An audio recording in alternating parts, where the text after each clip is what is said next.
안녕하세요. 서울시민과 함께하는 서울시 의사의 최주현입니다. 습하고 무더운 날씨가 이어지고 있습니다. 여름철 고온 다습한 환경에는 각종 바이러스를 비롯한 미생물의 번식이 활발해지기 때문에 코로나19 외에도 각종 감염병을 주의하셔야 합니다. 휴가철을 맞아 떠난 피서지에서 혹은 어린이집이나 유치원, 학교, 직장 등 단체 생활을 하는 시설에서 특히 유의해야 하는 감염병 중 하나는 바로 유행성 눈병인데요. 오늘은 대표적인 유행성 눈병인 유행성 각결막염과 아폴로 눈병에 대해 알아보려고 합니다.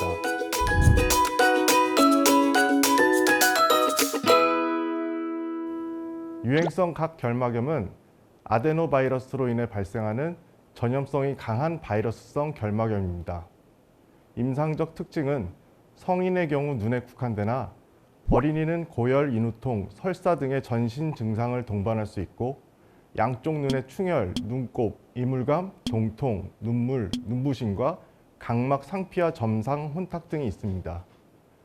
각막 상피와 점상 혼탁은 각막 상피 아래쪽에 생기는 점상, 피부나 점막 등에서 검붉은 반점을 나타내는 미세한 출혈로 인한 혼탁이며 증상은 보통 3, 4주 정도 지속될 수 있습니다.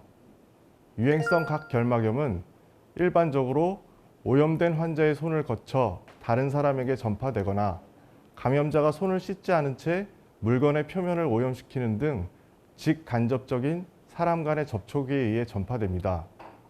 또한 수영장 등 물을 통해 전파될 수 있어 휴가철 사람이 많이 모이는 장소에서 특히 유의해야 합니다.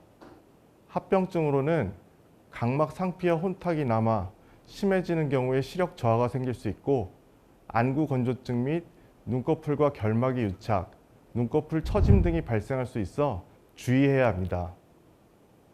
급성 출혈성 결막염, 흔히 아폴로 눈병이라고 불리는데요.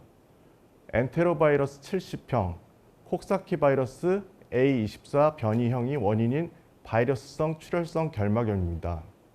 아폴로 눈병으로 불리게 된 계기는 아폴로 11호가 달에 착륙한 1969년 처음 가나에서부터 유행하여 아폴로 눈병으로 불리게 되었습니다. 임상적 특징은 갑작스러운 안통, 눈의 이물감, 결막 충혈, 눈부심 등이 있으며 첫째 날의 증상이 가장 심하고 염증은 4에서 6일간 계속됩니다. 결막하 출혈은 보통 7에서 12일에 걸쳐 점차 흡수됩니다. 드물기는 하지만 엔테로바이러스 70형에 감염된 경우 발병 6에서 12개월 후에 손발 운동 등의 마비가 나타나는 경우가 있습니다. 결막하 출혈은 눈의 흰자위를 감싸는 얇은 막인 결막의 혈관에 출혈이 생기는 증상입니다. 급성 출혈성 결막염은 감염된 눈의 분비물에 의해서 사람 간의 직접 접촉이나 물건 등을 통한 간접 접촉에 의해 감염되는데요. 보통 가족 내 전파가 많으며 어린이집, 유치원, 초중고등학교에서 지역으로 퍼지기도 합니다. 여름철은 환자 발생이 증가하는 계절이므로 휴가철 예방 수칙을 지키는 것이 중요합니다. 일반인이 지켜야 할 안과 감염병 예방 수칙은 다음과 같습니다. 첫째, 흐르는 물에 비누로 30초 이상 손 씻기, 특히 전화기, 마우스, 문고리 등을 만졌거나 바이러스 결막염 환자와 접촉한 후에는 즉시 손을 씻습니다. 두 번째, 눈을 만지거나 비비지 않으시는 것이 좋습니다. 세 번째, 수건이나 베개, 담요, 안약, 화장품 등 개인 소지품 등을 다른 사람과 함께 사용하지 않으시는 것이 좋습니다. 주변에 특히 눈병 환자가 있을 경우 수건, 비누 등은 꼭 환자와 따로 사용하셔야 합니다. 환자가 지켜야 할 안과 감염병 예방 수칙은 다음과 같습니다. 첫째, 눈에 이상이 있을 때에는 만지지 말고 즉시 안과 진료를 받으시는 것이 좋습니다. 둘째, 눈병이 발생한 경우 다른 사람들과 접촉하지 않으시는 것이 좋습니다.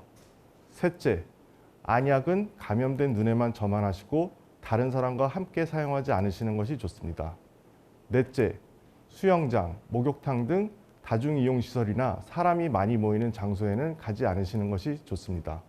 유행성 눈병은 치료보다 예방이 더욱 중요하다는 사실, 지금까지 소개해드린 각종 예방 수칙을 잘 준수하셔서 안전한 휴가, 건강한 여름을 보내시기 바랍니다.